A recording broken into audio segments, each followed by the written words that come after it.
और नमस्कार दोस्तों, कैसे हैं आप लोग। उम्मीद करता हूं आप लोग अच्छे होंगे और अच्छे होने भी चाहिए।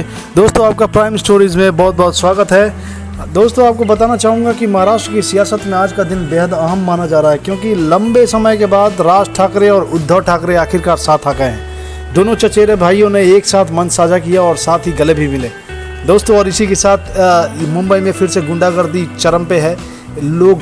जो लोग मराठी नहीं बोल पा रहे हैं, हिंदी भाषी लोगों को मारा पीटा जा रहा है, उनके दुकानों पे हमले किए जा रहे हैं। पता नहीं सरकार कहाँ है, क्या कर रही है, कुछ पता नहीं।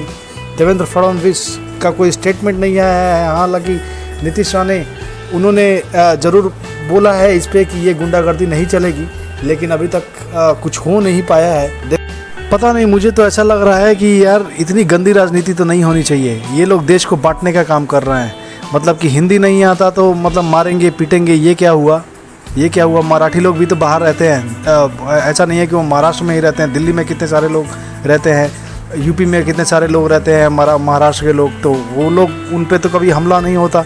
ये हमेशा हिंदी भाषी पे ही, या तो साउथ में चले जाओ या महाराष्ट्र में चले जाओ, हिंदी भाषी पे ही लोग हमला करते हैं। और ज़्यादातर बिहार और यूपी के लोगों पे हमला होता है, क्योंकि उन्हें लगता है कि ये लोग दबे कुचले लोग हैं और उनको आराम से ये लोग मार पीट लेंगे और वो कुछ नहीं कर पाएंगे।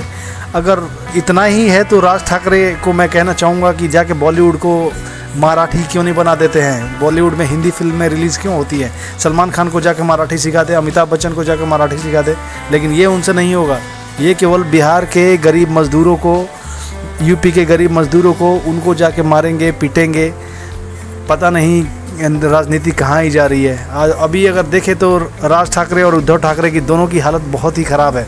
उनका, राज ठाकरे की तो एक भी सीट नहीं है। उद्धव ठाकरे की मुश्किल से 20 या 25 सीट आई है। तो देखो इस बार के इलेक्शंस में क्या होने जा रहा है।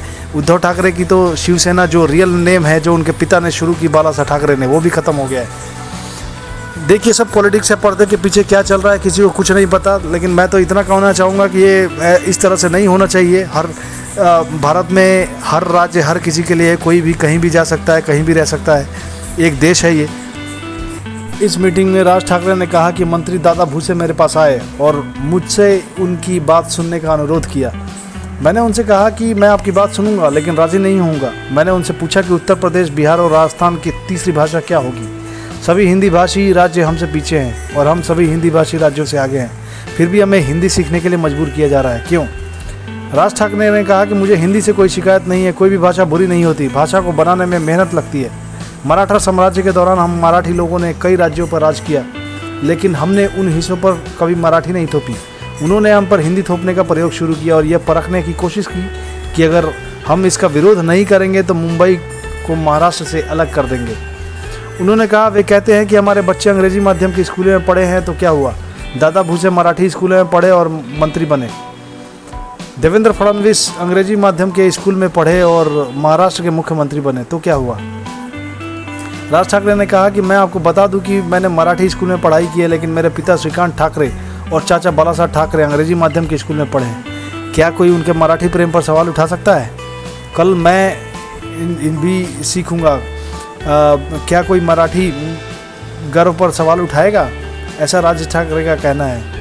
शिवसेना प्रमुख उद्धव ठाकरे ने कहा कि हम साथ रहने के लिए साथ आए हैं। बता दें कि महाराष्ट्र सरकार द्वारा हिंदी को तीसरी भाषा के रूप में लागू करने के लिए 2 सरकारी प्रस्तावों को रद्द करने के बाद उद्धव ठाकरे और महाराष्ट्र नवनिर्माण सेना के मुंबई के वर्ली डोम में एक संयुक्त रैली की है।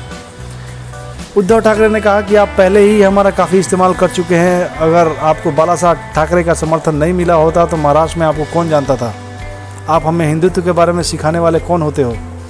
जब मुंबई में दंगे हो रहे थे तब हम मराठी लोगों ने महाराष्ट्र के हर हिंदू को बचाया था, चाहे वह कोई भी हो। अगर आप मराठी लोगों को गुंडा कह रहे हैं, अपना विरोध प्रदर्शन कर रहे हैं, न्याय मांग रहे हैं, तो हाँ, हम गुंडा हैं, कोई बात नहीं, ऐसा उद्धव ठाकरे का कहना है। दोस्तों, आपको क्या लगता है, ये कहाँ तक सही है। कृपया कमेंट करके बताएं और इस वीडियो को लाइक, शेयर और सब्सक्राइब करें और शेयर करें अपने दोस्तों के साथ। थैंक यू दोस्तों।